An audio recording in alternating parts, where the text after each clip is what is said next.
Sara Núñez de Prado.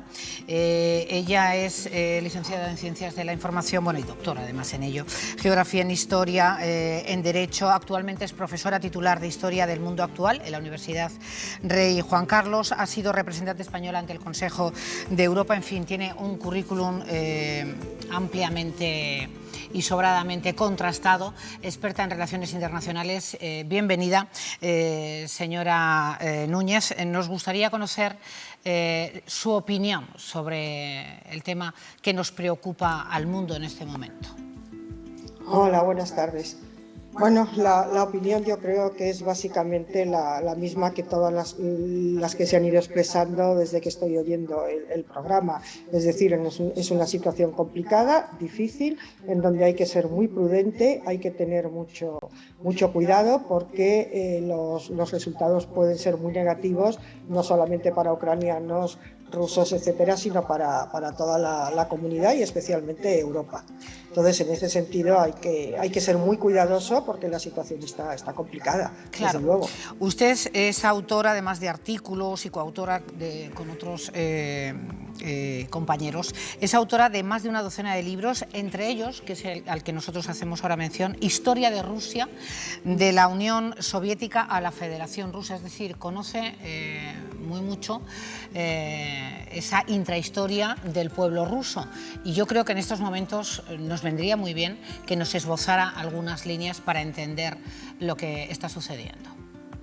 Vamos a ver, hay cosas, tradicionalmente Rusia y Ucrania, o sobre todo Rusia, ha sentido a Ucrania como un pueblo hermano, y ese es un elemento fundamental, que es una de las cuestiones que por un lado Putin está utilizando para defender, aparte o lo que él dice defender, aparte de la población de Ucrania, que además es de origen ruso, también para salvar a los ucranianos de lo que él dice que es un gobierno nazi, pero también por otra eso está siendo el arma de doble filo, en el sentido de que hay muchos rusos que precisamente no están entendiendo demasiado bien cómo a un pueblo que es hermano se le está tratando de esta manera.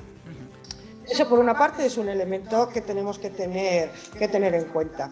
Luego, evidentemente, a nadie se le escapa que Ucrania ha sido parte de la Unión Soviética durante todo el tiempo que ha durado la Unión Soviética.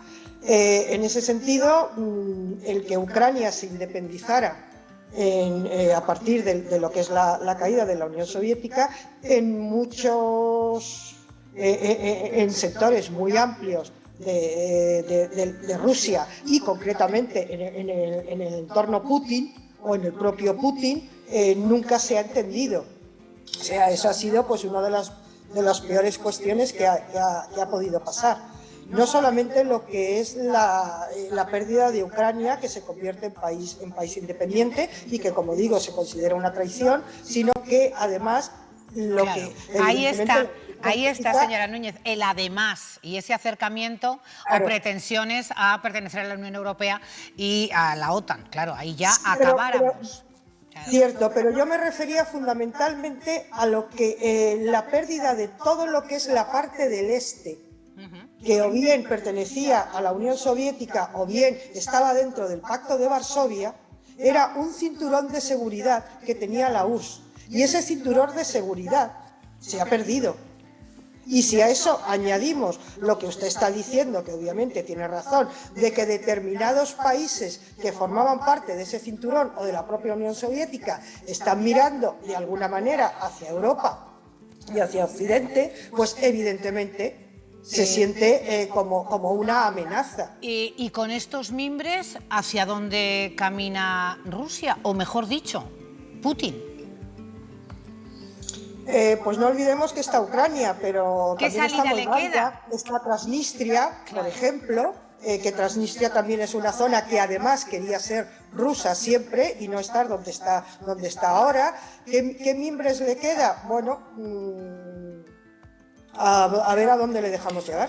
Esa es la historia, ¿no? Los mimbres, ya saben, mimbres les tenemos con nosotros. ¿Hacia dónde, qué salida le vamos a dar a Putin para poder salir sin llegar a una guerra nuclear? Porque ayer el ministro de Exteriores, vuelvo a insistir, claramente se dirigió a Biden, pero bueno, extensivo, por supuesto, al resto, tiene casi 13.000 cabezas nucleares. En 24 horas, 90 millones de personas acabaríamos calcinados, asfixiados. Quiero decir, eso está ahí. En nuestro primer invitado hablaba de prudencia ante todo y de no elevar el tono. No sé usted qué opinión le merece esto. Vamos a ver, lo que está clarísimo, y eso hay que tenerlo en cuenta, es que uno, y en este caso estoy hablando de Putin, no se mete en una guerra y no se mete en lo que se ha metido para perder. Putin no puede perder. Ni un poquito, ni un poquito.